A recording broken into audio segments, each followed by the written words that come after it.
Welcome to the Banker Lamp. Please enjoy the video. You will start by preparing essentials.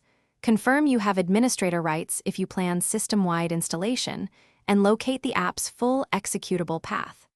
Once done, choose whether this should run for only your account or for every user. That decision determines the target folder or registry key. Make sure you also record any command line arguments and a working directory. These details matter because startup entries must point exactly to the executable and its environment to run reliably at boot. Next, add the entry using the method appropriate for your OS. On Windows, create a shortcut in the startup folder or add a string value under hkcu/software/Microsoft/Windows/current version/run. Include quotes and arguments.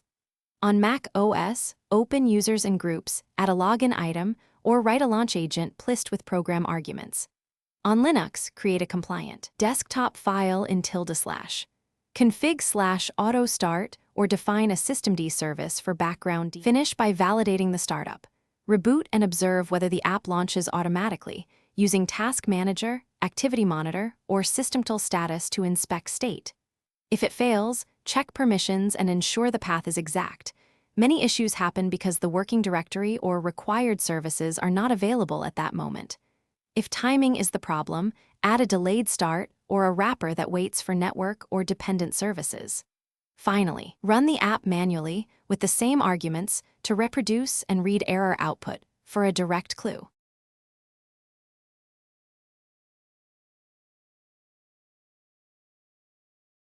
Thanks for watching. If this was helpful, leave a like and consider subscribing. See you next time.